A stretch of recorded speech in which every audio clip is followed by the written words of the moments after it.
Okay, we will be starting Unit 3, that is Food Security and Nutrition. We have studied about this topic, that is food security and what is nutrition. So we will be studying it in a little more detail now because it is a very important topic. See, the objectives here are to study about the meaning, definition of food security. What is food security? Then to know about the availability and access to food grains. Food grains तक लोगों की availability क्या है, यानी कितना food grain उनको available है, and access यानी उनको मिल पा रहा है कि नहीं, इसको जानेंगे. Then to understand about the purchasing power and agricultural policy. Purchasing power क्या होता है,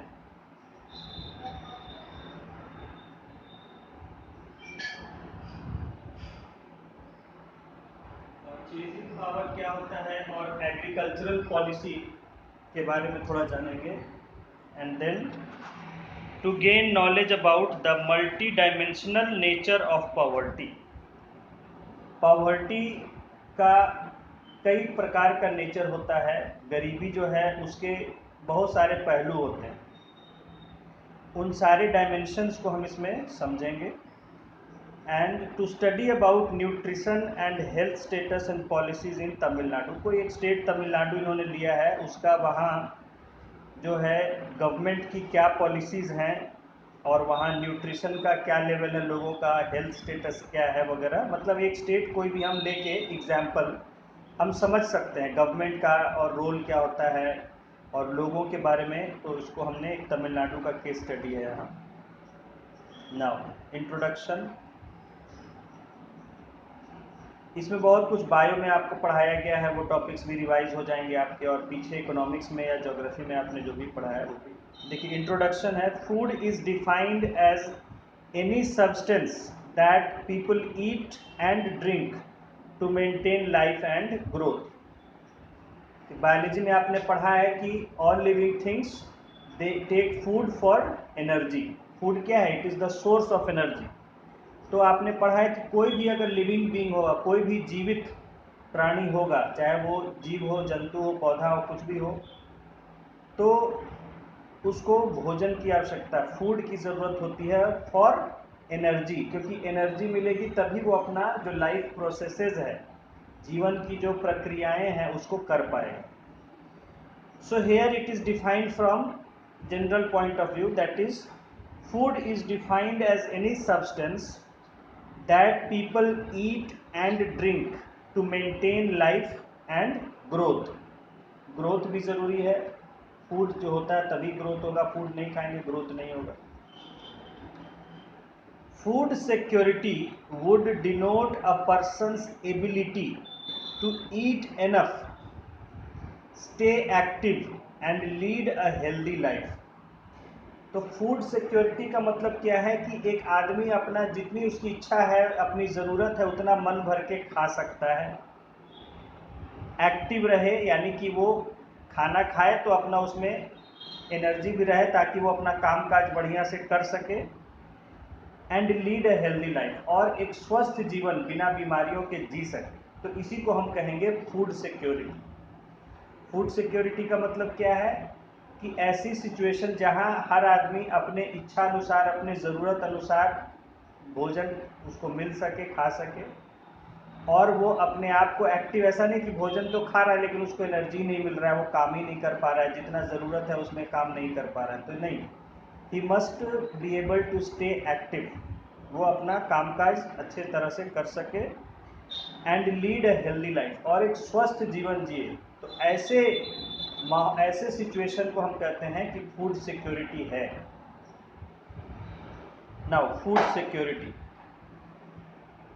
the United Nations food and agricultural organisation defines food security as follows. United Nations का एक इम्पॉर्टेंट उसका बॉडी है,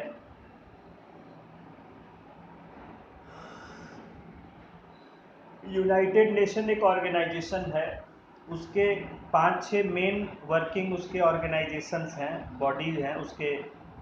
जैसे हमारी सरकार है तो सरकार के हिस्से हैं कि एक पार्लियामेंट है, कोर्ट्स हैं, ठीक है, फिर आपके सरकार होती है, मिनिस्ट्री होती है, तो ये सब उसके अंग हैं। उसी तरह यूनाइटेड नेशन एक ऑर्गेनाइजेशन है जिसके कई अंग हैं, जनरल असेंबली, ठीक है, सिक्योरिटी काउंसिल। तो उसी तरह उसका एक अंग है फूड एंड एग्रीकल्चर ऑर्गेनाइजेशन, जो दुनिया भर में फूड और एग्रीकल्चर से जुड़े हुए काम करता है। तो उन्होंने फूड सिक्योरिटी को कैसे डिफाइन किया है? Food security exist when all people at all times have physical, social and economic access to sufficient, safe and nutritious food which meets their dietary needs and food preferences for an active and healthy life। ठीक है, तो ऊपर जो हमने definition पढ़ा उसी को बिल्कुल कानून की तरह शब्दों में लिख दिया गया है यहाँ। Food and agricultural organisation, short में फाओ बोलते हैं। तो फाओ ने 2009 में ये डेफिनेशन दिया है कि food security exist, food security तब होता है when all people at all times, यानी सारे लोगों को सभी समय, हर समय जब भी वो खाते हैं, हैव फिजिकल, यानी कि उनको, उनके पास है, वो उसको खा सकते हैं। ऐसा नहीं कि गोदाम में पड़ा हुआ अनाज तो यहाँ कहाँ खाएगा, या कहीं बन रहा है लेकिन इसके पास इसको मिल नहीं पा रहा है, तो वो नहीं। फिजिकल मतलब वो उसको लेके, फिजिकल, सोशल यानी सामाजिक रूप से भी उसको मिल रहा है। ऐसा नहीं कोई कह देता है कि हाँ भाई मिल तो रहा है लेकिन इस जाति को नहीं दिया जाएगा या इस धर्म को लोगों को नहीं दिया जाएगा, नहीं, वो सोशली उसको मिल रहा है, सबको मिल रहा है समाज में। एंड इकोनॉमिक एक्सेस, और आर्थिक रूप से, मतलब कि वो जैसे भी हो, मतलब चाहे वो पैसे से खरीदे या मेहनत करके, मतलब किसी भी तरह उसको इकोनॉमिक एक्सेस हो। एक्सेस मतलब पहुंच, मिलना। टू सफिशिएंट यानी प्रॉपर क्वांटिटी में, जितनी उसकी ज़रूरत है। सेफ यानी सेफ, कोई ख़राब नहीं हो, कोई इसको खाने से बीमारी ना हो। एंड न्यूट्रिशियस फूड, और जो जिसमें पौष्टिक आहार हो, जिसमें विटामिन्स हो, मिनरल्स हो, प्रोटीन हो, फैट हो, ये सारी चीज़ें हों। Nutritious food which meets their dietary needs. Dietary need मतलब जितना उनका खाने की ज़रूरत होती है शरीर को, अपने ज़िंदगी के हिसाब से, अपने कामकाज के हिसाब से, तो वो उनकी डाइटरी नीड्स पर जो वो पूरा करता है, खाने की ज़रूरत को पूरा करता है। एंड फूड प्रेफरेंसेस, और फूड प्रेफरेंसेस भी कहता है, मतलब जो उनको, जो वो चाहते हैं फूड के रूप में। अब साउथ के लोग हैं, उनको चावल बहुत पसंद है, उनको आप जाके रोटी दे दीजिए तो वो रोटी नहीं खा पाएंगे, क्योंकि वो रोटी खाते नहीं है, खाएंगे तो मन से नहीं खाएंगे। और जहाँ रोटी खाने वाले लोग हैं उनको चावल दे दीजिए तो वो नहीं खा पाएंगे। तो जैसा जिसको जो खाना उसका है, तरीका है, जो अच्छा लगता है, वो उस तरह का चीज़ उसको मिले। तो ये भी ज़रूरी है, डाइटरी प्रेफरेंसेस भी उसका जैसा हो उस हिसाब से। For an active and healthy life, ताकि वो उस ऐसे फूड को खा के एक्टिव रह सके और एक हेल्दी लाइफ गुजार सके। तो इस डेफिनेशन को लिख लीजिएगा, क्योंकि ये स्टैंडर्ड डेफिनेशन है, FAO का दिया हुआ, पूरे वर्ल्ड में एक्सेप्टेड है। हमेशा स्टैंडर्ड चीज़ों को याद रखा करिए, ताकि उसको आप कहीं भी बोल सकते हैं, हर कोई एक्सेप्ट करेगा उसको। तो ये FAO का डेफिनेशन है, कहीं भी चलेगा। Now, while this comprehensive definition highlights the need for food to be nutritious, in addition to that, there are certain other aspects that are required to achieve nutrition security. कहा जा रहा है कि अभी जो हमने इतना एक बड़ा सा एक डेफिनेशन दिया, कॉम्प्रिहेंसिव मतलब काफ़ी बड़ा, हर चीज़ को कवर करने वाला एक कॉम्प्रिहेंसिव डेफिनेशन दिया है, जो कि कहता है कि फूड को पौष्टिक होना चाहिए, खाना पौष्टिक होने पे जोर दिया गया है। इन एडिशन टू दैट, उसके अलावा there are certain other aspects, कुछ और भी बातें हैं, that are required to achieve nutrition security, जो कि ज़रूरी है न्यूट्रिशन सिक्योरिटी, खाद्य सुरक्षा को पाने के लिए। यानी खाली खाना पौष्टिक हो, इससे आप वहाँ पर फूड सिक्योरिटी नहीं कर सकते हैं। खाना पौष्टिक है लेकिन मिलता नहीं है, कुछ खास लोग ही उसको, कुछ खास जाति या कुछ खास धर्म के लोगों को ही दिया जा रहा है, बाकी को नहीं दिया जा रहा है। तो पौष्टिक खाना रहे उससे क्या मतलब, जब मिल ही नहीं रहा है। या पौष्टिक खाना है लेकिन जब खाने का टाइम है, भूख लगा हुआ है तब नहीं दे रहा है, जब पेट भरा हुआ तब उसको लाके कह रहा है कि लोग खाओ, तो कहाँ से खाया। हम लोग के साथ एक बार हुआ, हॉस्टल में थे हम लोग, जब रहते थे आईएएस की तैयारी करते थे, तो एक साथ में रहते थे भाई साहब, हम लोग से उम्र में सीनियर थे, और फ्रस्ट्रेट हो गए थे बेचारे तैयारी कर कर के, और पीटी पास नहीं होते थे। बोलते थे कि राकेश जी, मैं अगर खाली पीटी पास कर लूँगा तो मैं आईएएस उसी दिन बन जाऊँगा, लेकिन बेचारे पीटी ही नहीं पास करते थे कभी। कहते थे मेंस इंटरव्यू तो मेरा रुकेगा ही नहीं, लेकिन ये पीटी ही नहीं क्लियर होता है, तो कभी पीटी क्लियर नहीं हुआ। और जब मेरा पहली बार में क्लियर हो गया तो मुझे मुंह पर बोले कि राकेश जी, आपसे उम्मीद नहीं थी क्या पीटी पास करिएगा हमको भी उम्मीद नहीं थी। एनीवे, तो उनको क्या हुआ कि एक समय भगवान का माथा पर चढ़ गया पूजा पाठ का, कि जो है उनको लगा कि लगता है भगवान ही हमसे नाराज़ है, इसीलिए मेरा नहीं हो रहा, बाकी तो और कोई कारण है नहीं, मैं तेज तरार हूँ ही। मतलब अपने आप को बहुत ज़्यादा हाई ओपिनियन था उनका, तो कहते थे कि मेरे जैसा तो कोई है ही नहीं, एकदम मेरे जैसा कोई स्मार्ट नहीं है, मेरे जैसा कोई तेज तरार नहीं है। और अपनी बड़ाई जो है घंटों करते रहते थे, बैठ जाते थे लोगों को लेके, और फिर अपना और तारीफ, और फिर अपने किसी किसी का तारीफ करना शुरू, कहानी। खैर, तो उनको एक समय जो है फ्रस्ट्रेशन हो गया, जब बार बार एग्ज़ाम दिए नहीं हुआ, पीटी ही नहीं होता था, तो उनको लगा कि कई साल मतलब उन्होंने कर लिया और उसके बावजूद नहीं हुआ, तो उनको लगा कि लगता है हमसे देवी नाराज है, तभी मेरा नहीं हो रहा है, मुझे पूजा पाठ ही करना चाहिए, उसी से हो सकता है। अब उन्होंने पढ़ाई लिखाई छोड़ के पूजा पाठ शुरू कर दिया तो और मतलब बहुत ही डिवोशन से करते थे आदमी, मतलब एक तरह से पागल हो गया था पूजा पाठ में। मैं क्रिटिसाइज नहीं कर रहा हूँ, मतलब बहुत ज़्यादा, मतलब अजीब सा उनको चढ़ गया था दिमाग पर, लगा कि शायद देवी ही हमसे नाराज़ हैं, भगवान ही नाराज़ है, इसीलिए मेरा नहीं हो रहा है। तो मतलब बिल्कुल सनक गए थे, दिन रात पूजा पाठ और देवी के आगे पड़े रहते थे। भगवान का था उनके मंदिर जैसा छोटा सा बनाए हुए एकदम। तो उन्होंने क्या किया, मैं भंडारा करूंगा, रोज भंडारा करते, छोटा सा थोड़ा सा ये करते थे, एक हलवाई को बुला लेते थे, खाना वाना बनाते थे, और पहले तो मंदिर जाते थे, मंदिर जाके थोड़ा पूजा पाठ वहाँ धो धाया सफाई वफाई करके वहाँ से आते थे, रास्ता भर जितना लोग मिलता था सबको प्रसाद बांटते हुए, जबरदस्ती पकड़ पकड़ के प्रसाद देते थे। रिक्शा वाला सब भागता था देख के उसको, कहीं बाकी नहीं लेना है नहीं लेना है, फिर भी पकड़ के देते थे। ठीक है, ये हाल था। तो फिर उन्होंने कहा एक दिन हॉस्टल में बच्चों को कि जो है आज मैं पूजा करूंगा, तो उसके बाद भंडारा होगा, तो थोड़ा खाना पीना प्रसाद के रूप में बनेगा, आप लोग, तो आप लोग से रिक्वेस्ट है कि आप लोग टिफ़िन अपना मना कर देंगे, टिफ़िन नहीं खाएंगे, और हमारे यहाँ जो बनेगा वही खाएंगे। तो बच्चों ने कहा कि भाई अब ठीक है, सबसे सीनियर में भी थे, एज में भी उनका रिस्पेक्ट भी करते थे बच्चे, बोले ठीक है। सबने अपना अपना टिफिन मना कर दिया।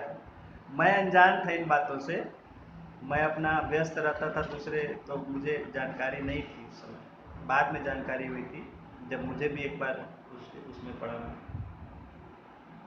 तो बच्चे जो है अपना टिफ़िन मना कर दिए।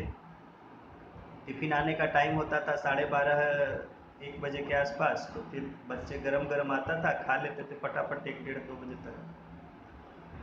तो 12 बज गया, 1 बज गया, 1:30 बज गया, तो बच्चों ने सोचा कि भाई कब बुलाएंगे कब बुलाएंगे। आए 1:30 2 बजे कि चलिए भाई, सब बच्चों को बुलाए, जाके सब उनके कमरे में बैठ गए जहाँ बैठने का व्यवस्था था।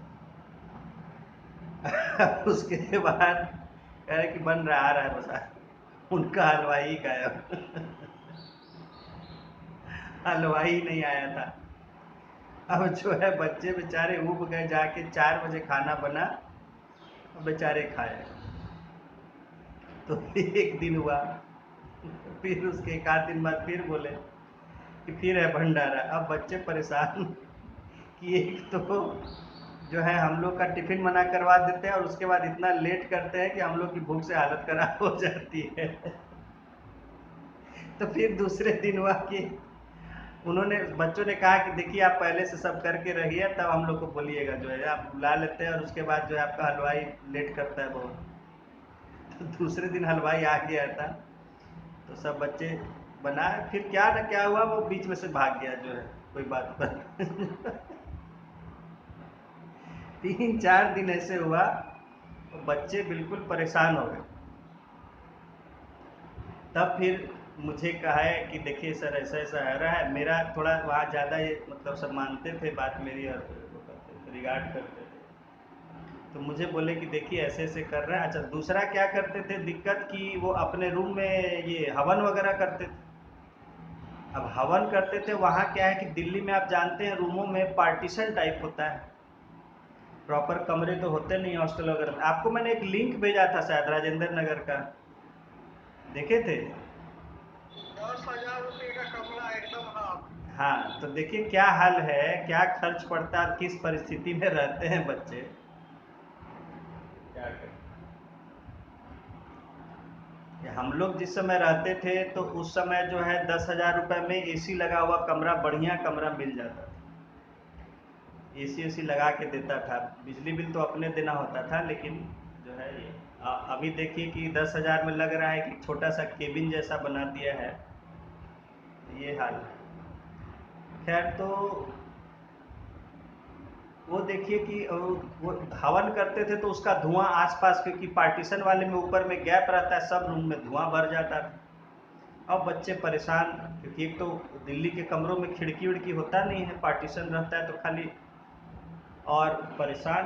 तो फिर बच्चों ने शिकायत करना शुरू कर दिया मकान मालिक से कि भाई हॉस्टल का जो ओनर था उससे, ये बड़ा परेशान हो रहा है, हम लोग जो है एक तो हवन करते रहते हैं कमरे में ही, और फिर खिलाने पिलाने का करते रहते हैं, उसमें हम लोग डिस्टर्ब हो जाते हैं बहुत। तो देखिए खैर, बात बहुत सारा कुछ हुआ उसमें, लेकिन मैं आपको ये बताना चाह रहा था कि भाई जिस समय भूख लगी हो उस समय भोजन मिलना चाहिए। अब पता चले कि भूख अभी लगी हुई है और फिर उसके आप 2 घंटा बाद दे रहे हैं भोजन, तो भूख तो मर जाती है।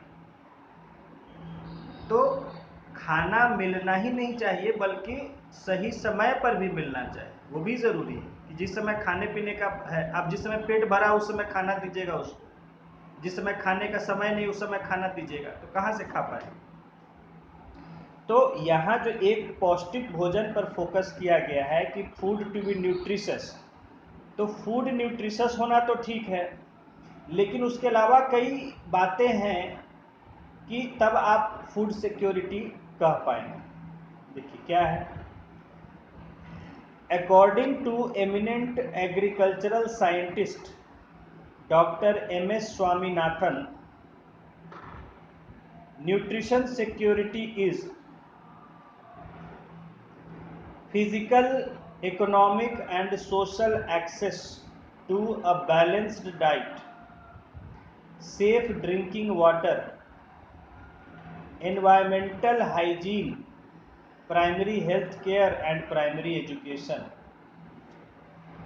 तो अब यहाँ जो है डॉक्टर MS स्वामीनाथन जो है, जो मैंने आपको बताया इंडिया के बहुत बड़े एग्रीकल्चरल साइंटिस्ट थे, और ग्रीन रिवॉल्यूशन में इंडिया में इन्होंने ही लीड किया और बहुत एग्रीकल्चर डेवलपमेंट के लिए देश का इन्हीं को याद किया जाता है। तो इन्होंने न्यूट्रिशन सिक्योरिटी, देखिए थोड़ा सा फर्क है, फूड सिक्योरिटी और न्यूट्रिशन सिक्योरिटी में थोड़ा सा फर्क है।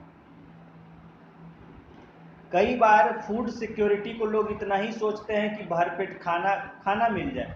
भरपेट तो खैर अलग बात है, खाना ठीक ठाक मिल जाए।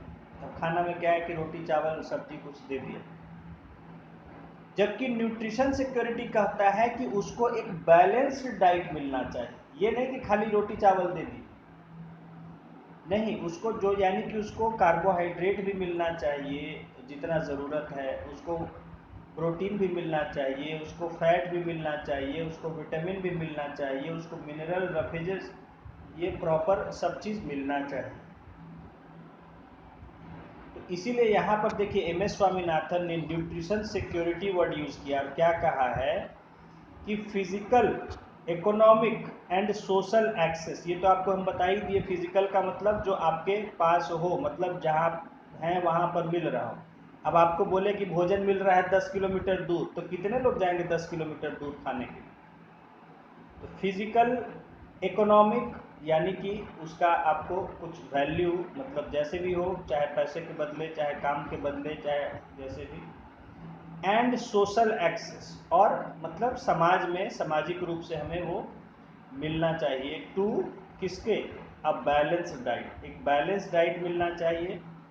सेफ ड्रिंकिंग वाटर, क्योंकि न्यूट्रिशन के लिए वाटर भी ज़रूरी है और वो सेफ होना चाहिए। Clean drinking, safe drinking water होना चाहिए, नहीं कि पानी पिए और बीमार हो।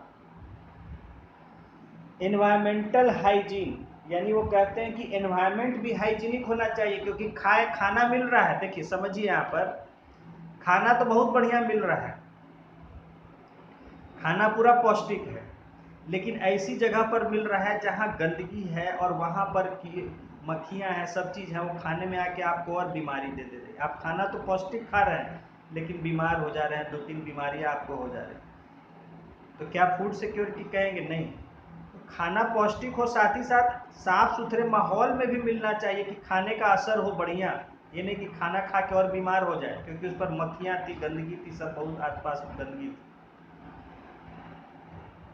तो सफाई की भी बात कर रहे हैं M S. Swaminathan. And primary health care, health care भी होना चाहिए कि भाई अगर कोई दिक्कत हो रहा है या कोई जानकारी चाहिए तो वहाँ से मिल सके। ये नहीं कि खाना खा लिया उसके बाद अनपच हो रहा है, पेट में कुछ हो गया, अब उसके बाद कोई कहीं दिखाने का ही व्यवस्था नहीं, तो वो स्वस्थ कैसे रहेगा?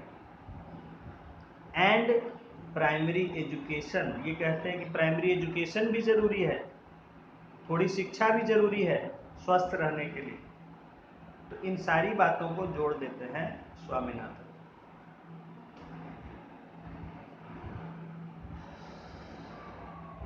नाउ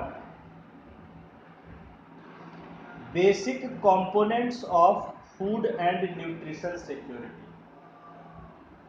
फूड सिक्योरिटी या न्यूट्रिशन सिक्योरिटी के क्या मेन उसके कंपोनेंट्स होते हैं, यानी कि क्या बातें होती है जिस पर हम कह सकते हैं कि हाँ फूड सिक्योरिटी है या nutrition security. The three basic components of food and nutrition security are availability, access and absorption. Availability, access and absorption.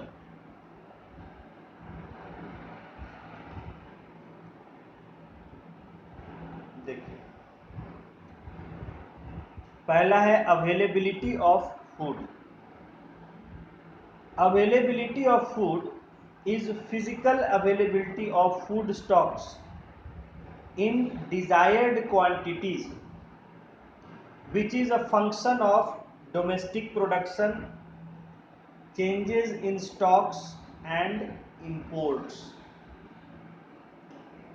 देखिए इसको समझिए ठीक से।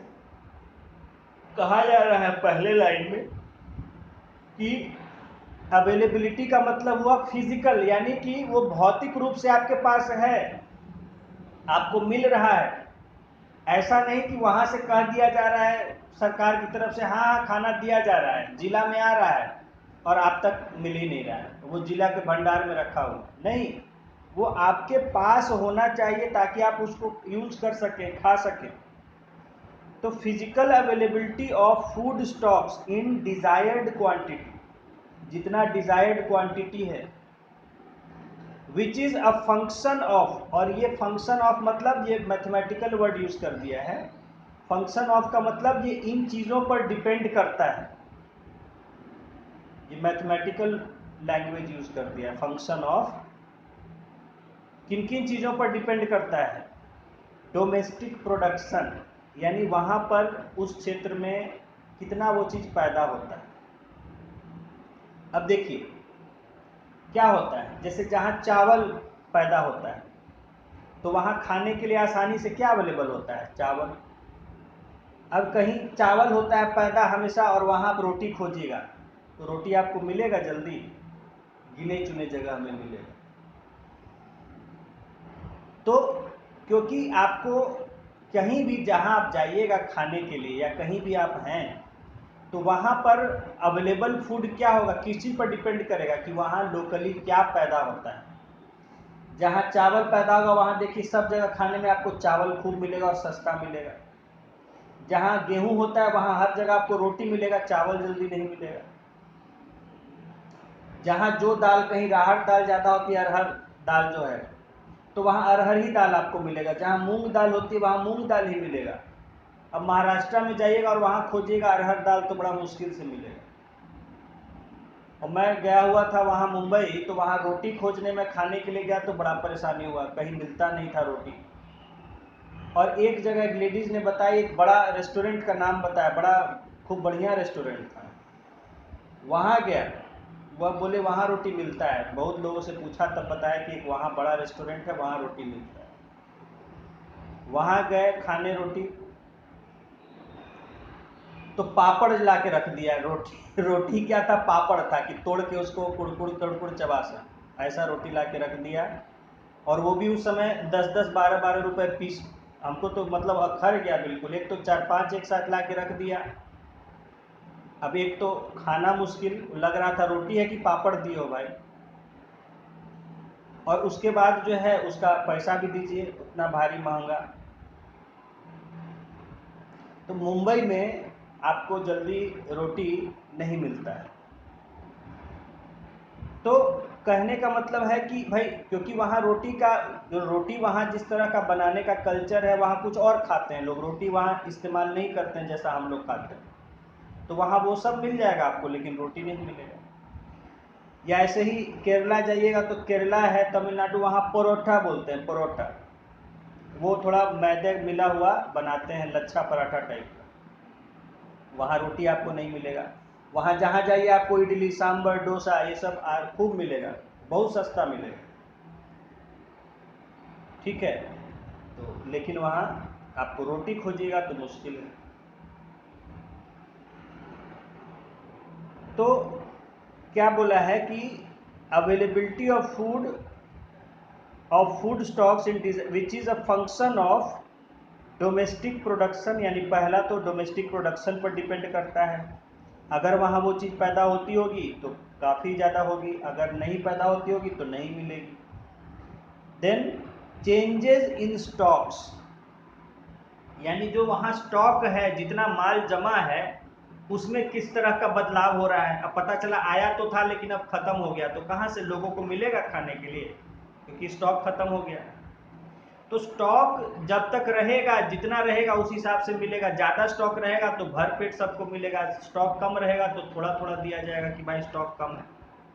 तो दूसरा चीज़ पर डिपेंड करता है कि स्टॉक कितना है, यानी changes in stock and imports, और साथ ही साथ इम्पोर्ट्स पर डिपेंड करता है, क्योंकि बहुत सी चीज़ें हैं जो हम दूसरे देशों से मंगाते हैं क्योंकि हमारे यहाँ उतना नहीं होता है, या होता है तो हम कुछ और उसका कहीं और बेच देते हैं, जो भी करते हैं।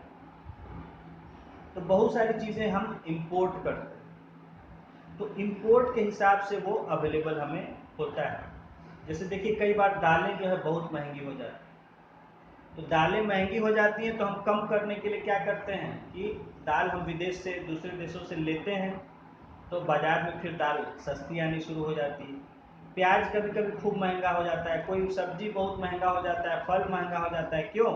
क्योंकि ये महंगा इसलिए हो जाता है कि इंपोर्ट रुक जाता है, तो कम सप्लाई होता है तो महंगा हो जाता है, फिर इंपोर्ट चालू हो जाता है तो ये चीज़ें दाम घटने लगते हैं, अवेलेबल होने लगता है। तो इन चीज़ों पर अवेलेबिलिटी डिपेंड करता है, local domestic production, changes in stock and imports. Number 2, access to food, यानी फूड तक पहुंच होनी चाहिए, फूड मिलना चाहिए। अब ऐसा नहीं कि आप कह दीजिए गांव में गरीब गांव है और उसको कहिए कि भाई 30 किलोमीटर दूर है, वहां पर बट रहा है भोजन, जाइए सब लोग ले लीजिए, कितने लोग जा पाएंगे? तो उनको आसानी से मिलना होना चाहिए। Access to food is primarily a matter of purchasing power. दूसरा है इसमें परचेजिंग पावर, कि भाई खरीदने की शक्ति होनी चाहिए। अब देखिए क्या होता है, जो सब्जी महंगी हो जाती है बाजार में तो लोग वो खाना छोड़ देते हैं। आम जनता जो, टमाटर चला गया 80 रुपए किलो, देखिए टमाटर आम जनता लेना बंद कर देगी। जिनके पास पैसा है वो तो लेते ही रहेंगे, खाते रहेंगे, वो चाहे 50 रुपए हो चाहे 100 रुपए। लेकिन जो साधारण लोग हैं वो जहां 40 रुपए से ऊपर बढ़ा टमाटर लेना बंद कर देंगे। प्याज चला जाता है 80 रुपए के जी, प्याज खाना बंद हो जाता है। कोई सब्जी महंगी हो जाती है तो वो खाना, जब सब्जी सस्ती होगी तभी वो खा पाएंगे। तो ये जो है आपके परचेजिंग पावर पर डिपेंड करता है, परचेजिंग पावर पर, and is therefore closely linked with capabilities and employment opportunities to earn. Purchasing power किस चीज पर डिपेंड करता है जी? तो परचेजिंग पावर डिपेंड करेगा जितना कमाएगा उस पर। अब जो ज़्यादा कमाएगा तो उसका परचेजिंग पावर ज़्यादा है, जो कम कमाएगा बेचारा उसको कम में ही संतोष करना पड़ता है। तो अब परचेजिंग पावर किस पर डिपेंड कर रहा है? आपके इनकम पे। और इनकम किस चीज़ पर डिपेंड कर रहा है? आप कैसा काम करते हैं और आप कितने स्किल्ड हैं। क्योंकि अगर स्किल्ड होंगे तो आपको बढ़िया काम मिलेगा, बढ़िया काम मिलेगा तो उसमें बढ़िया पैसा मिलेगा, बढ़िया पैसा मिलेगा तो आपकी इनकम ज़्यादा, इनकम ज़्यादा तो आप अच्छा सब कुछ खरीद सकते हैं। और दूसरा है अपॉर्चुनिटीज टू अर्न, भाई काम रोजगार होना चाहिए। जहाँ रोजगार नहीं होगा ज़्यादा लोग, वहाँ काम नहीं मिलेगा तो खरीदेंगे कहाँ से? उनके पास पैसा ही नहीं, क्योंकि रोजगार नहीं है, कमाने का कोई जरिया नहीं है। जहाँ कमाने का देखिए खूब जरिया है तो वहाँ लोगों के पास पैसा भी होता है, अच्छा लोग उसको खर्च भी खूब करते हैं। तो यहाँ देखिए क्या कह रहा है, capabilities and opportunities in turn are related to one's access to assets and education. तो कैपेबिलिटी और अपॉर्चुनिटी, यानी कैपेबिलिटी हुआ कि आप कितने खरीदने में केपेबल हैं, तो यानी आपके पास कितना पैसा है, तो वो हो गया आपका एसेट्स, आपके पास कितने एसेट्स हैं। और दूसरा एसेट मतलब हो गया प्रॉपर्टी, जमीन जायदाद जो भी है, रुपया पैसा। और अपॉर्चुनिटी किससे जुड़ा हुआ है? एजुकेशन। जो पढ़ा लिखा होगा, कामकाज सीखा हुआ रहेगा, उसको रोजगार, कहीं भी नौकरी हो उसको ले लिया जाएगा, मिल जाएगा उसको काम।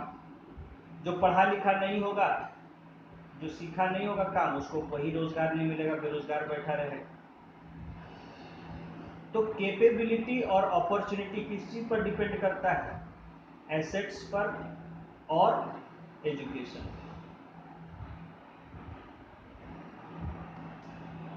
तो ये तो हो गया एक्सेस टू फूड।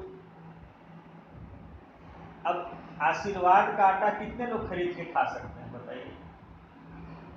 बिहार में आप देखिए कितने लोग खरीद के खाएंगे आशीर्वाद का? महंगा है लेकिन। वही मैं कह रहा हूं कि महंगा है, महंगा है तो कितने लोग खा पाएंगे बिहार में जो है? लेकिन जहाँ अच्छा दिल्ली वगैरह में देखिए सभी लोग आशीर्वाद खाएगा लगभग, मतलब आशीर्वाद या उसका कंपैरिजन जो भी ब्रांड हो, तो क्योंकि अच्छा पैसा कमा रहा है भाई, सबका इनकम अच्छा है, चाहे वो कुछ भी काम करे, जो ऑटो चला रहा है वो भी बढ़िया पैसा कमा रहा है, जो सब्जी बेच रहा है वो भी बढ़िया कमा रहा है। देखिए दिल्ली में जो है 30-40 हजार हर कोई कमा रहा है, ठीक है, नहीं तो उसको तो रेंट नहीं टिकेगा और उतना खर्च नहीं जितना दिल्ली में है, तो हर कोई कमा रहा है, चाहे वो ऑटो चला रहा है, चाहे वो सब्जी बेच रहा है, और बाकी लोग तो फिर हैं ही जो नौकरी में है या जो भी है तो अच्छा कमा ही रहे हैं, तो खर्च भी करते हैं उसी हिसाब से, अपना बढ़िया खाना पीना खर्च भी कर, तो जहाँ कमाई है रोजगार है तो वहाँ खर्च भी है, वो अपना सब खरीदते हैं। Now number 3, absorption of food is the ability to biologically utilize the food consumed। Third point हो गया कि एब्जॉर्प्शन होना चाहिए, भाई खा रहे हैं अब वो पच नहीं रहा है तो फायदा करेगा। आप बहुत पौष्टिक भोजन कर रहे हैं, बहुत विटामिन वाला फल खा रहे हैं और पचेगा ही नहीं, आपको पचाने का शक्ति ही नहीं, आपका डाइजेशन खराब है या आपका वीक है डाइजेशन, कमज़ोर है आप शारीरिक रूप से, तो कितना ही काजू किशमिश खाइएगा क्या फ़ायदा होगा, वो पचेगा ही नहीं, पचेगा नहीं तो शरीर में लगेगा नहीं, जैसे खाए वैसे निकल जाएगा। तो एब्जॉर्प्शन होना भी ज़रूरी है फूड का, यानी एक स्वस्थ आपका डाइजेस्टिव सिस्टम भी होना चाहिए बढ़िया। तो ये हो गए 3 points of components of food and food security. Now next point is availability and access to food grains। अनाज लोगों को कितना अवेलेबल है और वो उनको मिल पा रहा है कि नहीं। देखिए आज लेटेस्ट न्यूज़ में देख रहे थे खेड़कर वाले मामले पर, उनकी माँ गिरफ्तार हो गई हैं और इनको जो है इनका ट्रेनिंग रोक दिया गया है, बुला लिया गया है, हो सकता है डिसमिस किया जाएगा, ठीक है। चलिए छोड़िए। Availability and access to food grains, यानी अनाज जो है वो कितना अवेलेबल है लोगों के लिए खाने के लिए और वो उनको कितना आसानी से मिल पा रहा है कि नहीं मिल पा रहा है।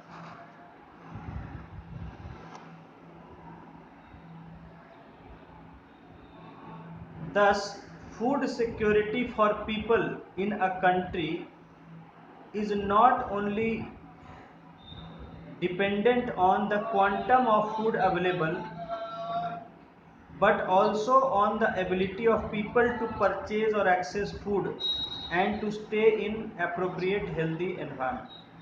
देखिए कहा जा रहा है कि इतनी बातें जो हमने ऊपर पढ़ी, तो कहा जा सकता है कि फूड सिक्योरिटी किसी देश के लोगों के लिए न केवल वहाँ कितना फूड उनके लिए अवेलेबल है इस पर डिपेंड करता है, बल्कि उनके खरीदने की शक्ति पर भी डिपेंड करता है, लोगों की क्रय शक्ति, purchasing power, and to stay in healthy environment, और एक अच्छे साफ सुथरे माहौल में रह सकें, इन बातों पर भी डिपेंड करता है। आप फूड बहुत अच्छा ला के दे दें लेकिन आसपास बीमारियों का जड़ बना हुआ है, गंदगी इतनी है, बीमारियां हैं, तो क्या होगा, आदमी बीमार हो जाएगा, खाएगा क्या। और फूड अवेलेबल है मार्केट में लेकिन इतना महंगा है कि कोई खरीद नहीं सकता है, बेचारे आम जनता खरीद नहीं सकती, तो उससे कैसे फूड सिक्योरिटी कहेंगे भाई। बाजार में मिलने को थोड़े फूड सिक्योरिटी करें, फूड सिक्योरिटी का मतलब है कि फूड लोगों को खाएं, लोग खाएं और खा के उसका बॉडी में उनके इस्तेमाल हो, ताकि वो उस फूड से अपना एनर्जी करके काम वाम जो भी करना है कर सके, तब फूड सिक्योरिटी कहा जाएगा।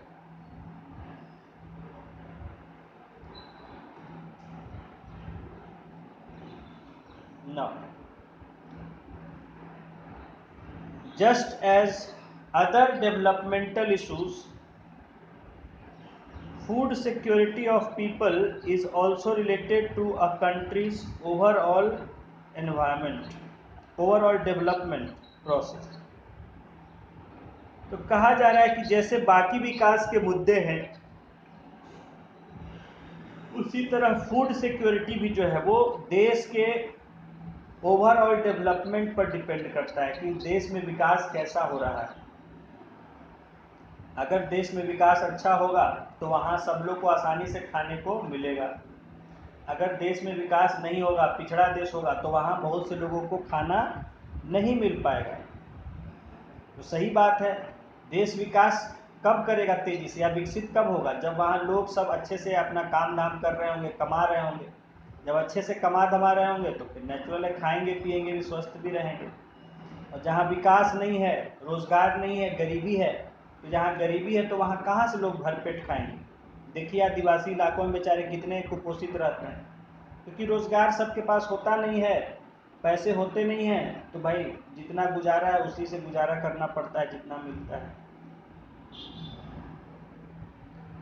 After independence India chose to adopt a planned development model. तो आज़ादी के बाद भारत ने क्या तय किया? भारत ने एक रास्ता चुना कि हम प्लान डेवलपमेंट करेंगे, यानी अपना प्लानिंग करके हम देश का विकास करेंगे।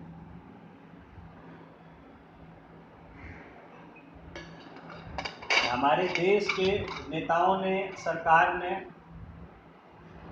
देश के लिए रास्ता चुना कि हम लोग इस देश का प्लानिंग करके डेवलपमेंट करेंगे, यानी योजना बना के विकास करेंगे देश का।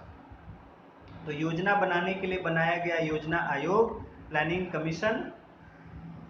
और इस योजना आयोग ने 5 ईयर प्लान्स, पंचवर्षीय योजनाएं बनाई देश के लिए, और उसमें डेवलपमेंट के टारगेट्स रखे गए हर योजना में कि हाँ इस बार क्या चीज़ पर हम फोकस करेंगे और डेवलपमेंट करेंगे देश।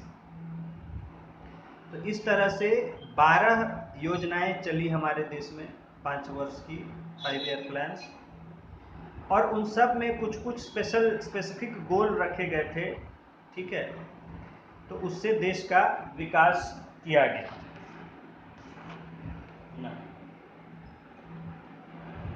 अब देखिए, after an initial focus on agriculture, industrialisation was given priority।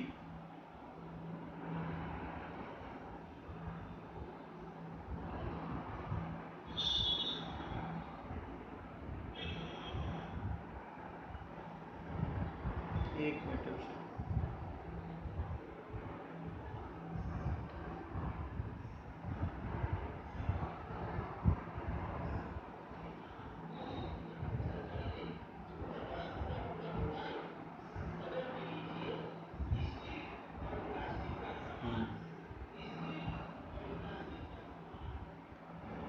Just एक मिनट होल्ड करें।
हाँ, इसी नंबर पर क्या करेंगे? आवाज़ इस पर साफ है ना? हाँ ठीक ही है बाबा, है। ठीक ही है। हाँ हाँ, क्योंकि उस पर वो बहुत सारा कॉल आते रहता है, डिस्टर्ब हो जाते हैं बीच में, इसी पर तो यानी आइए। सो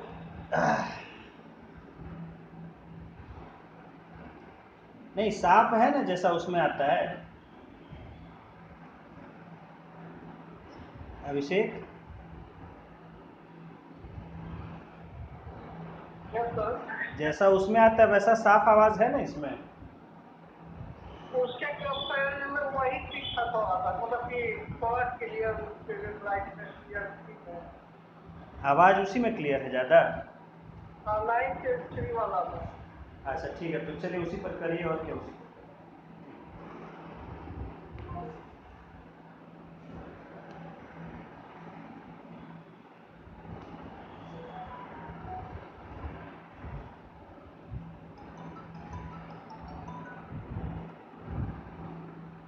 हाँ ठीक है।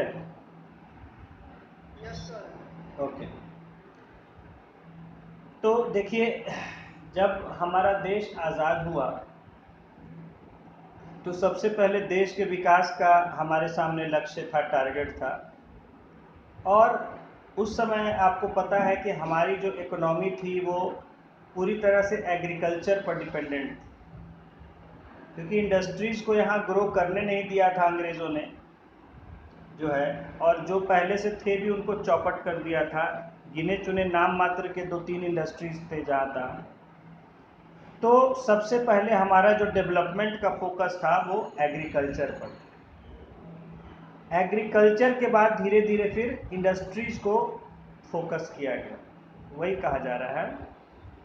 After an initial focus on agriculture, industrialisation was given priority. Nehru ji की सोच भी थी कि देश हमारा तेजी से विकास करना चाहिए, ज़रूरत है हमें, क्योंकि बहुत साल में हमारी इकोनॉमी जो है वो चौपट कर दी थी अंग्रेज़ों ने। हम पहले से भी ज़्यादा बेकार कंडीशन में पहुंच चुके थे, तो हमें तेज़ी से विकास की ज़रूरत थी। और तेज़ी से विकास जो है वो मशीनों के इस्तेमाल से ही हो सकता है। तो नेहरू जो है इंडस्ट्रीज़ के पक्ष में थे काफ़ी। वो सोचते थे कि ज़्यादा उद्योग धंधे लगेंगे, फैक्ट्रीज लगेंगी, तो लोग काम करेंगे, सबका विकास होगा तेज़ी से। यहाँ पर थोड़ा सा गांधी से उनका अलग हो जाता था।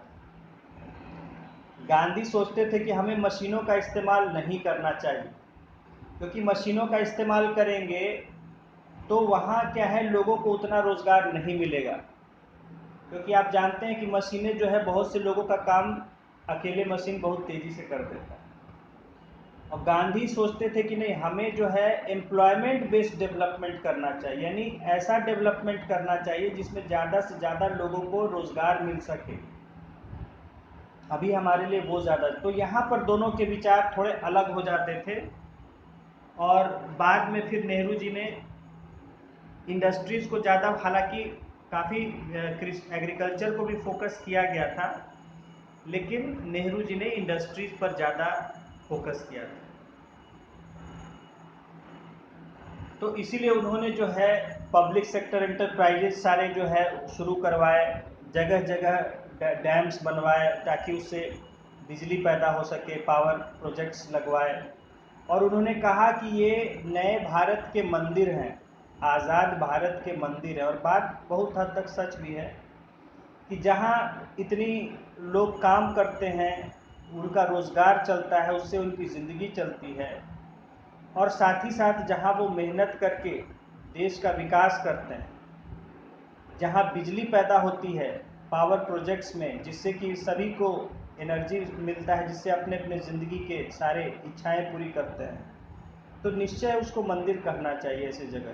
तो जो भी हमारे पब्लिक सेक्टर एंटरप्राइजेस थे, हमारे मल्टीपर्पज़ प्रोजेक्ट्स थे, दामोदर और बहुत सारे सतलज, तो ये सब जो है आज मॉडर्न इंडिया के देवर temples of modern India, Nehru ने कहा था। तो यहाँ आप देख रहे हैं कि एग्रीकल्चर के बाद शुरू में उसके बाद इंडस्ट्रियलाइजेशन को फोकस किया गया था, उसी के लिए आईआईटीज जो है बनाए गए थे।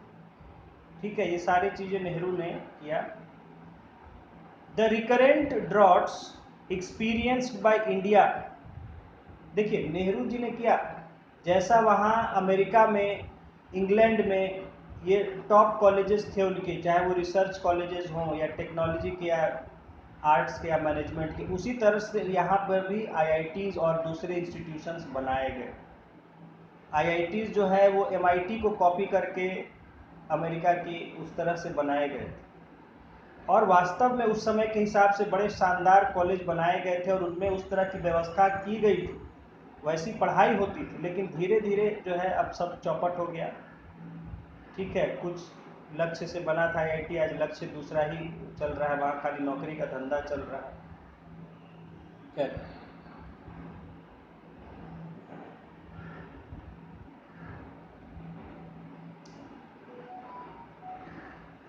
now the recurrent droughts experienced by India pushed her to be dependent on imports of food grains। बार बार हमारे देश में सूखा पड़ा, अकाल हो गया, सूखा पड़ा जिसके कारण अनाज की कमी रहती थी हमारे यहाँ, और उसके कारण हम बार बार मजबूर हो गए कि हम दूसरे देशों से अनाज खरीद रहे हैं, मंगा रहे हैं। तो हम दूसरे देशों के अनाज सप्लाई, फूड सप्लाई पर डिपेंडेंट हो गए।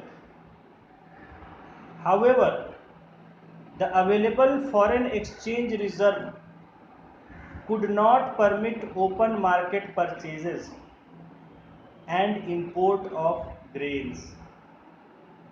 लेकिन उस समय जो हमारी फाइनेंशियल कंडीशन थी, जो पैसों के हालात थे, जितना हमारे पास फॉरेन एक्सचेंज था यानी विदेशी मुद्रा था, वो इतना नहीं था कि हम खुले बाजार में जाके और खाने की चीज़ों को खरीद सकते। हम यहाँ वर्ल्ड मार्केट की बात कर रहे हैं कि हाँ वहाँ से अनाज मंगा रहे हैं, वहाँ से ये मंगा रहे हैं। इतना हमारे पास पैसा नहीं था, ना हमारे पास उस समय विदेशी मुद्रा था, क्योंकि वो लोग विदेशी मुद्रा मांगते थे। तो एक तो वैसे ही हमारा खजाना खाली हो गया था, उसके बाद फिर विदेशी मुद्रा इतना नहीं था हमारे पास कि हम, जैसे आज क्या है, हमारे पास पैसा होता है, हम बाजार जाते हैं, जो मन होता है चीज़ खरीद के ले आते हैं, खाते हैं। लेकिन उस समय इस तरह का पैसे के हालात देश के ठीक नहीं थे कि आप खुले बाजार से अनाज या बाकी चीज़ें खरीद सकते। India had to plead for food grains from richer countries at concessional rates. तो इंडिया को जो है मांगना पड़ता था, प्लीड करना पड़ता था कि कृपा करके दे दो हमें कम दाम पर, हमें कम कीमत पर फूड ग्रेन दे दो, मांगना पड़ता था। United States of America extended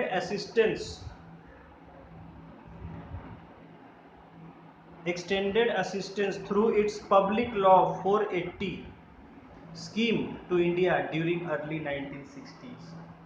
तो 60s के समय में, जिस समय हमारे उस समय संयोग से चाइना के साथ लड़ाई भी छिड़ गई थी, देश में अनाज की भारी कमी हो गई थी, क्योंकि लड़ाई में खर्च ज़्यादा होता है, अनाज भी सैनिकों को ज़्यादा जरूरत पड़ता है, तो आम जनता के लिए अनाज बच नहीं रहा था, अनाज की भारी कमी हो गई थी। और ऐसे में अमेरिका से मदद मांगी देश ने कि हमें अनाज दीजिए, तो उन्होंने एक कानून बनाया था अपने यहाँ, उस कानून से दिया था मदद हमको।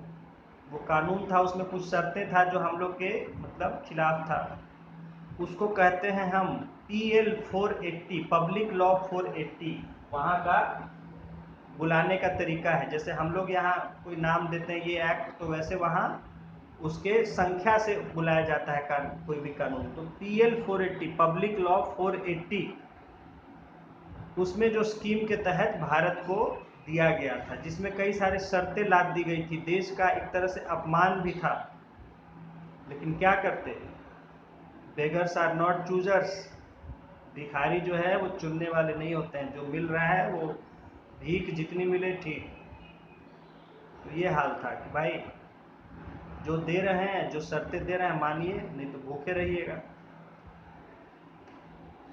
तो ऐसे हालात हो गए थे देश में, अनाज की इतनी कमी और ऊपर से लड़ाइयाँ कई सारी, 62 में 65 में पाकिस्तान से, उसके पहले, तो गरीबी ऐसे ही देश में थी और अनाज की भी कमी हो गई थी, देश से हमें दूसरे देशों से मांगना पड़ रहा था, ये हालात थे इंडिया के। लोग कहते हैं कि आज हम डेवलप नहीं हुए, कौन पिछले साल में क्या किया है, अरे क्या हाल से कहाँ हम आए हैं, और कहते हैं लोग कि क्या हुआ है पिछले सालों में देश में।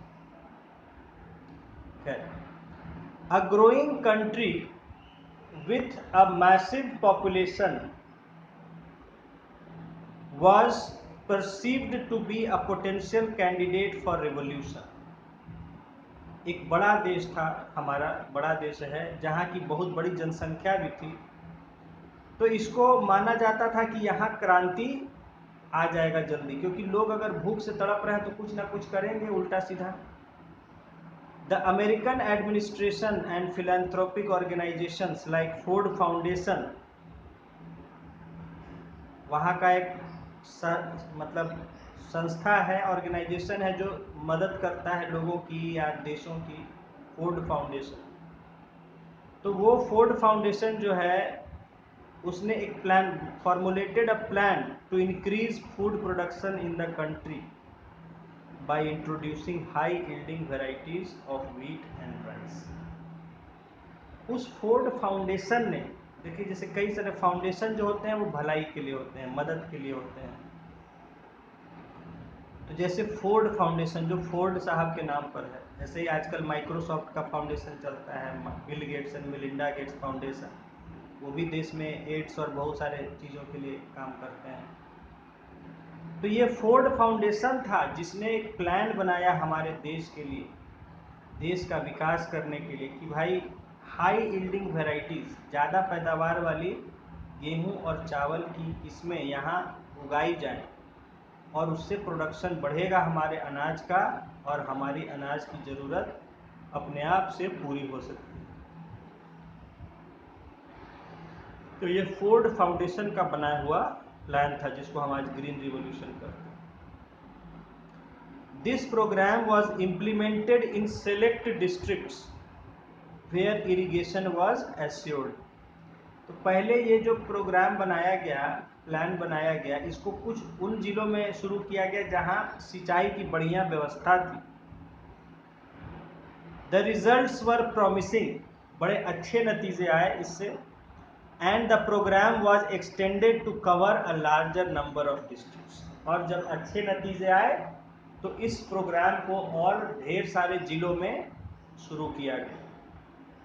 Thus, Green Revolution was born in the country, paving way for self-sufficiency in food grain production। तो इस तरह से हमारे देश में ग्रीन रिवॉल्यूशन की शुरुआत हुई, जिसने कि अनाज के जो है तेजी से प्रोडक्शन को बढ़ाया हमारे देश में। Increased food grain production was made possible by an increased area cultivated with HYB of rice and wheat, as also an increase in the yield of these major cereal crops। तो इतना ज़्यादा अनाज पैदा कैसे हो सका? क्योंकि उसको ज़्यादा से ज़्यादा क्षेत्र में नए तरीके, नए किस्म के जो बीज थे ज़्यादा पैदावार वाले, उनको बोया गया और उनको अच्छे से पानी सिंचाई वगैरह करके उगाया गया।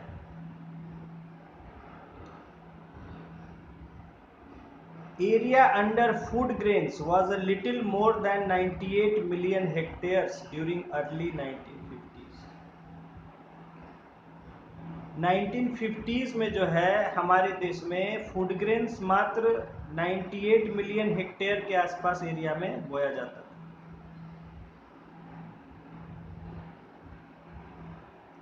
The country was producing just 54 million tons of food grains then, with an average yield of food grains of 547 kg per hectare। उस समय देश में जहाँ की 98 मिलियन हेक्टेयर पर अनाज बोया जाता था और टोटल प्रोडक्शन उस समय था मात्र 54 मिलियन टन, और जो कि उसका एवरेज यील्ड जो था 1 हेक्टेयर से 547 केजी यानी 550 केजी मान सकते हैं कि 550 किलो अनाज 1 हेक्टेयर में पैदा होता था। The food situation has steadily improved over a period of 65 years. इन 65 या 75 सालों में आप कह सकते हैं कि फूड का सिचुएशन काफ़ी सुधार हुआ है। Area under food grain cultivation has grown to 122 million hectares. 98 million से 122 मिलियन यानी लगभग 1.5 गुना हो गया। With an increase of 5-fold increase in food grain production. और आज मैंने बताया था आपको कि फूड प्रोडक्शन कितना हो गया है फूड ग्रेन का, लगभग 250 मिलियन टन, 5 गुना। जो कहीं एक समय 50-55 मिलियन टन था, 54 मिलियन टन, वो आज 5 गुना से ज्यादा हो गया।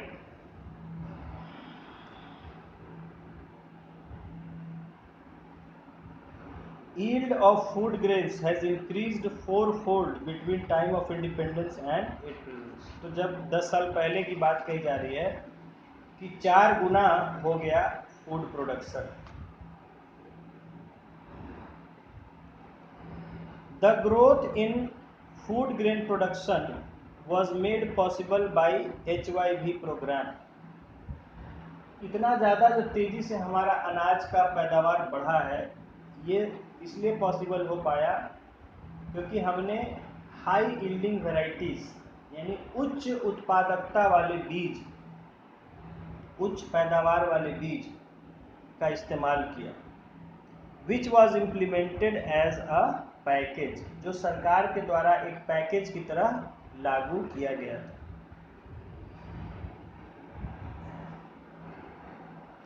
Apart from introducing fertilizer responsive high yielding varieties of rice and wheat, it ensured the availability of subsidized chemical fertilizers for the farmers। तो ये जो कार्यक्रम चला इसमें 2 बातें थी। एक तो जहाँ कि किसानों को उच्च पैदावार वाले ज़्यादा पैदावार वाले बीज दिए गए ताकि वो उनको बो सकें, बोया। साथ ही साथ क्योंकि उनको ज़रूरत होती थी अच्छे सिंचाई और अच्छे खाद की, तो अच्छा खाद भी उपलब्ध हो सके देश को, किसानों को, ये भी इसमें पूरा पक्का किया गया। Cheaper farm credit was disbursed to farmers through cooperative banks and societies. और आप जानते हैं, पढ़ ही चुके हैं कि किसानों को खेती के लिए क्या है, पैसों की जरूरत पड़ती है, हर कदम पर पैसों की जरूरत पड़ती है। तो उन्हें जो है काफ़ी कम ब्याज के दर पर जो है लोन वगैरह प्रोवाइड किया गया कोऑपरेटिव बैंक्स और कोऑपरेटिव सोसाइटीज़ के द्वारा, ताकि वो पैसों का इस्तेमाल करके अपने प्रोडक्शन को ज़्यादा से ज़्यादा बढ़ा सकें।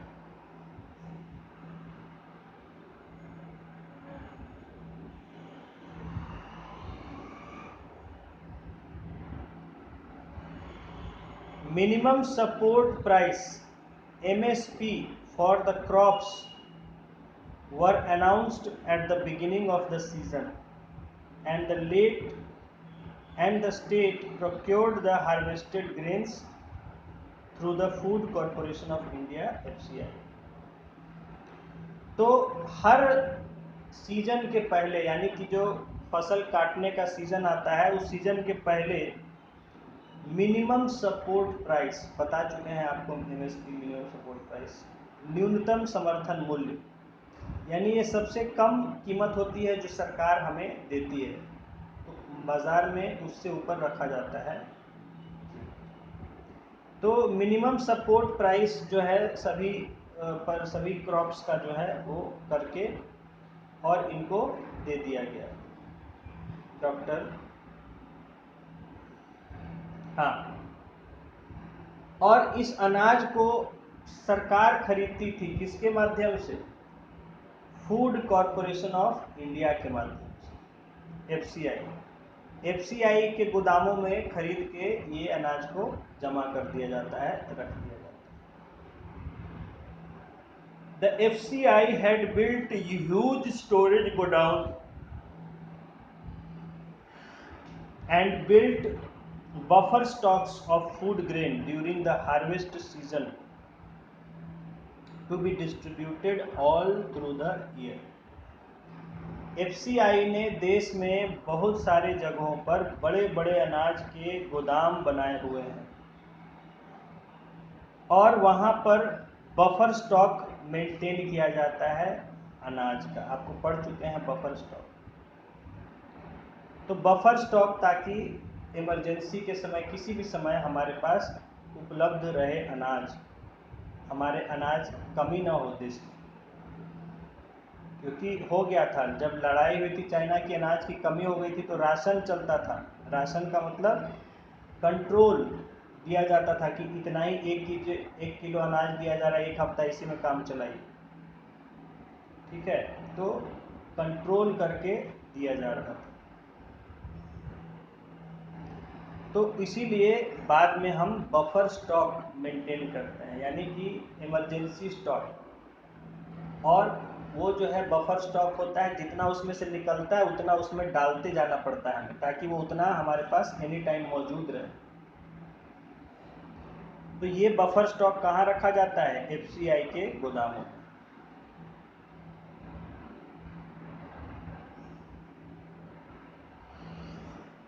The rapid increase in food grain production was accompanied by appropriate technological interventions. कहा जा रहा है कि जो तेजी से फूड प्रोडक्शन में बढ़ावा हुआ, उसके अलावा बहुत सारे नए तरह का टेक्नोलॉजी भी लोगों को उपलब्ध कराया गया। बहुत तरह का नया टेक्नोलॉजी भी उपलब्ध कराया गया।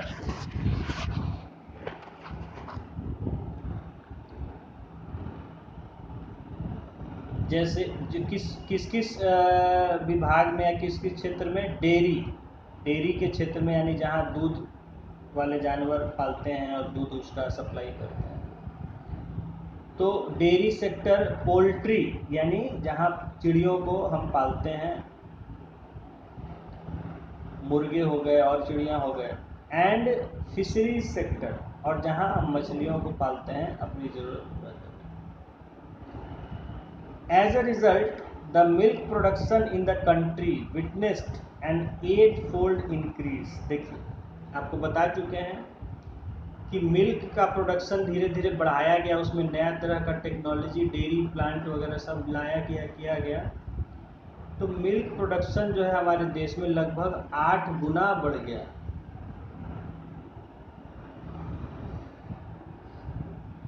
आठ गुना मिल्क प्रोडक्शन बढ़ा, जिसके कारण हम वर्ल्ड में मिल्क के मामले में नंबर 1 या नंबर 2 पर रहते हैं।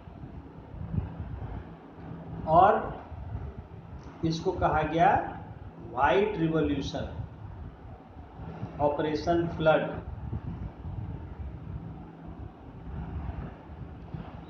ऑपरेशन फ्लड यानी कि दूध की बाढ़ आ जाए, ऐसा नाम रखा, फ्लड, बाढ़। एग प्रोडक्शन ग्रू 40-fold, अंडों का प्रोडक्शन 40 गुना बढ़ गया। देखिए, पहले रोज ऐड आता था, संडे हो या मंडे रोज खाओ अंडे। तो अंडों का फोकस किया गया, अंडों का प्रोडक्शन 40 गुना बढ़ा।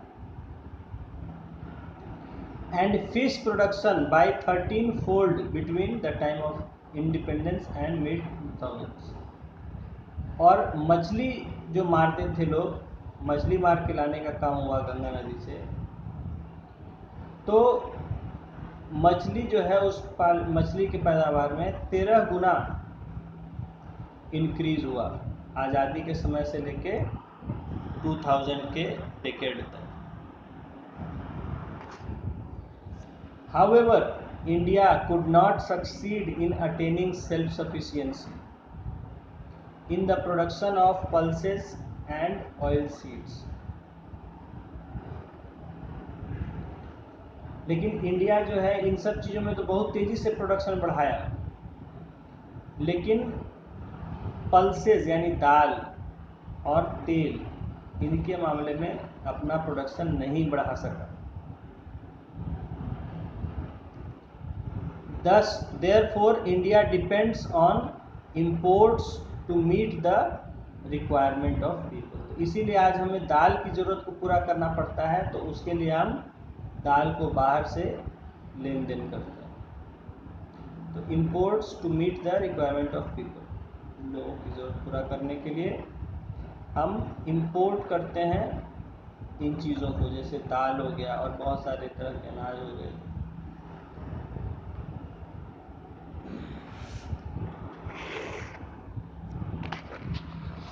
अब यहाँ पर आपको बॉक्स में दिया गया है मिनिमम सपोर्ट प्राइस, पहले पढ़ा चुके हैं आपको। Minimum support price is a price fixed by an expert group for a particular crop by considering various costs involved in the cultivation of that crop. तो मिनिमम सपोर्ट प्राइस, न्यूनतम समर्थन मूल्य हिंदी में इसको कहते हैं, क्योंकि कहीं भी फसल उगाने का कुछ तो अधिकार मिलता है, फायदा मिलता है, तो उन फसलों का जो है, जो बेसिक फसल हैं, एडिबल क्रॉप्स हैं, उनका कहा गया कि भाई इसका दाम तय कीजिए पहले से।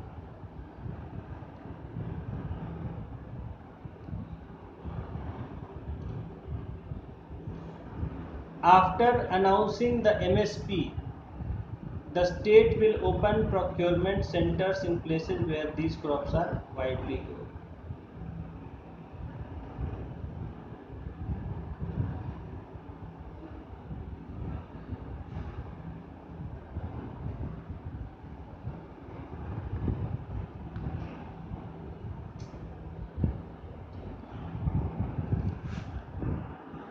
हाँ,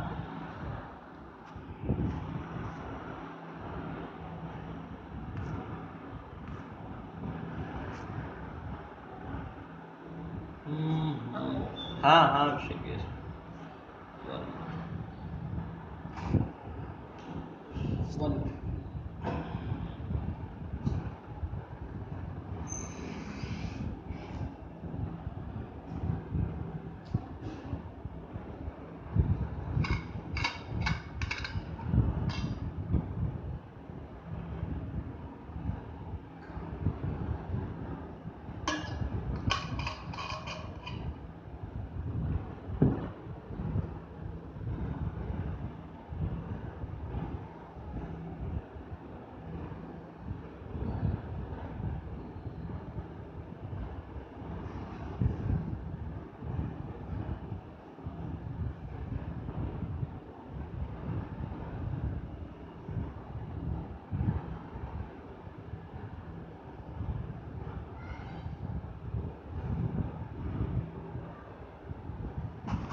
हाँ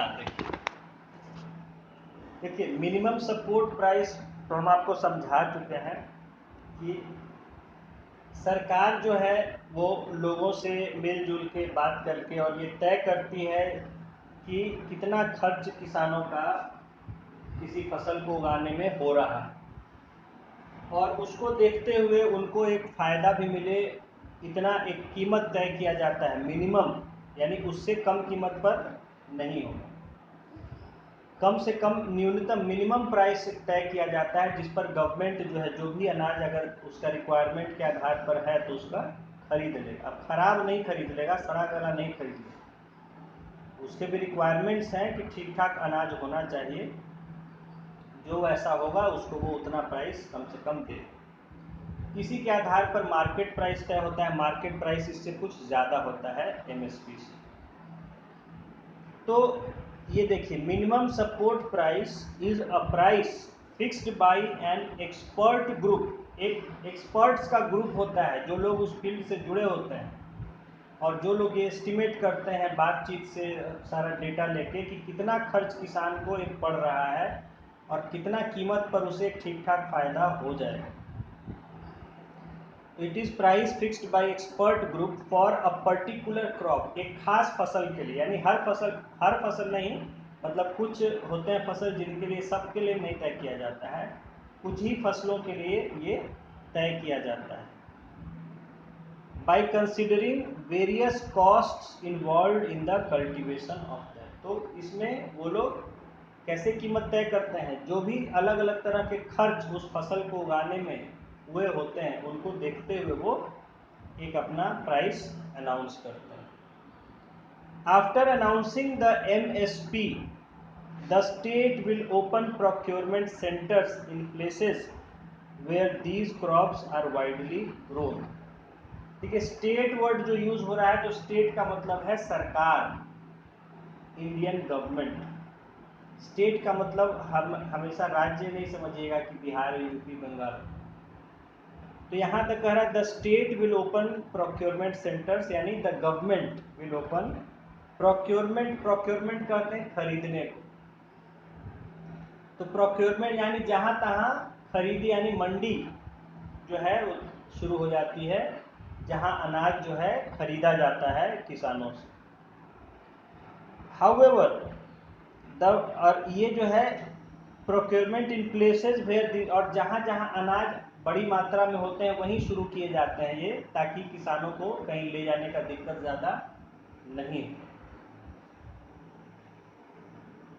However, the farmers are free to sell in the open market if they get a better price for their crop. हालांकि किसानों पर ऐसा कोई फिक्स बंधन नहीं होता है, उनको अगर बाजार में उससे ज़्यादा कीमत मिल रहा हो तो वो बाजार में भी बेच सकते हैं, उनकी मर्जी है कहाँ बेचना। On the other hand, if the open market price is lower than MSP, the farmers would get an assured price by selling their products to FCI. अगर बाजार में कीमत MSP से भी कम है तो वो अपना FCI को अनाज बेच के उतना तय कीमत जो MSP तय किया गया है सरकार के द्वारा, उतना वो उनको पैसा मिल जाएगा। तो ये था आपका मिनिमम सपोर्ट प्राइस।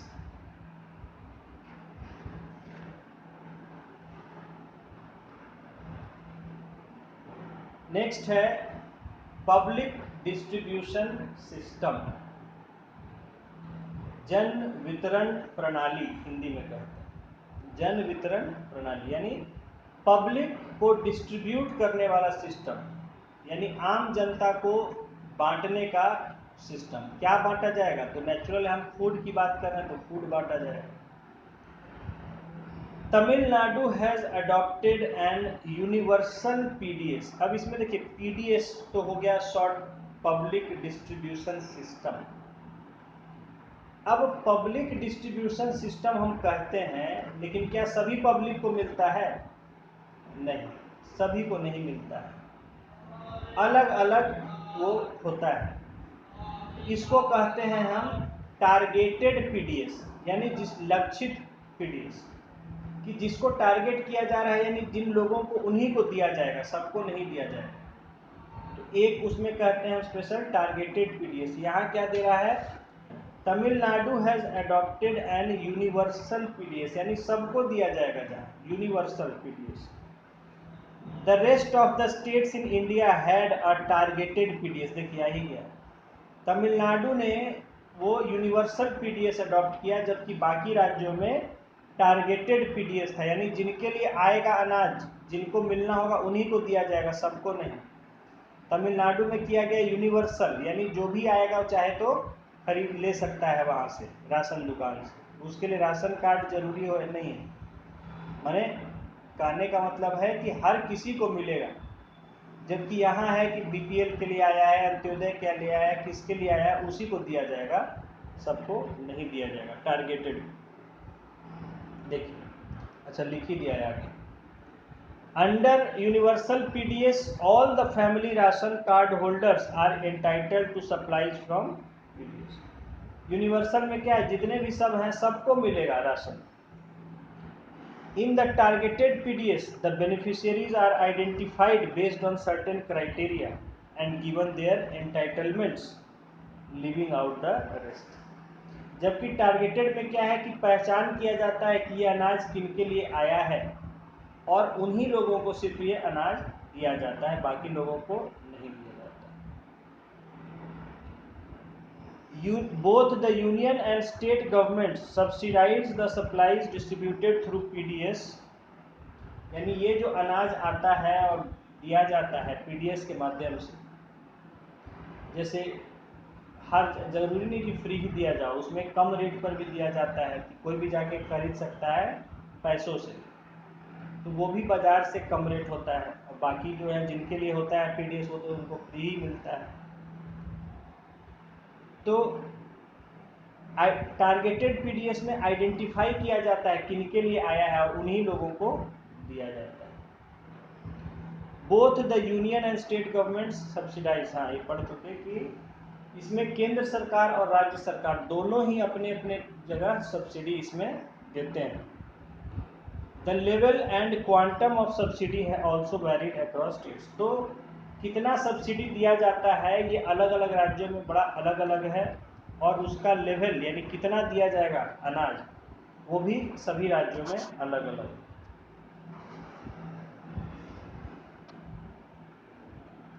पब्लिक, देखिए एक यहाँ दुकान का फोटो दिखाया हुआ है जिसमें कि कोई अनाज जो है तौल के दे रहा है एक महिला को जो अपना झोला पकड़ी हुई है, और वो जो है बगल में वजन करने वाला मशीन है उस पर तौल कर अनाज उसको दे रहा है।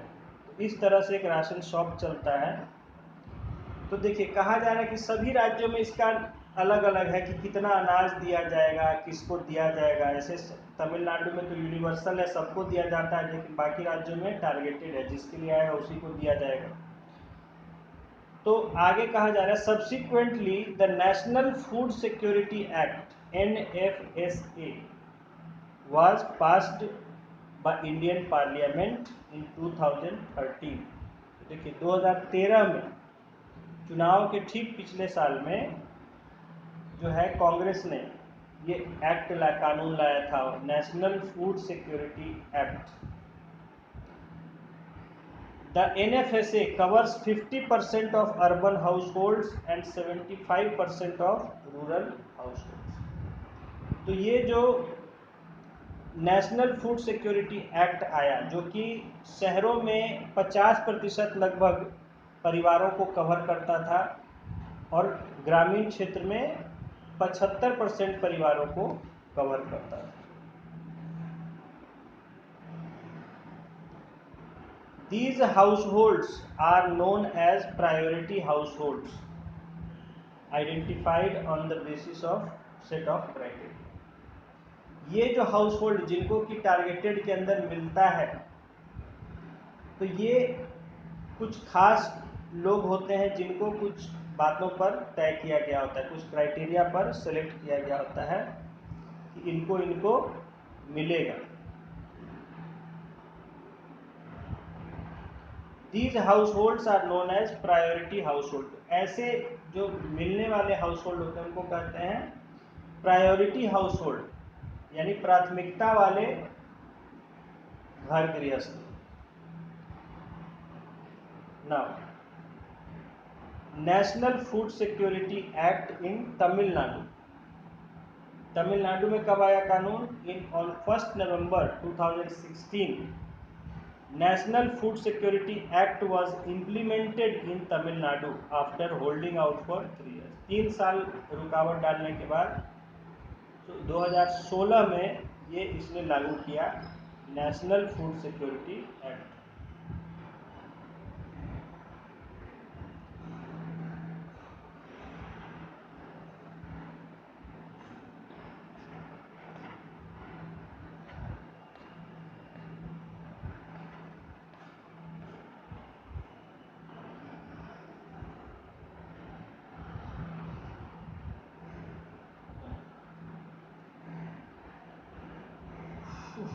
चलिए यहीं तक आज रखते हैं विषय।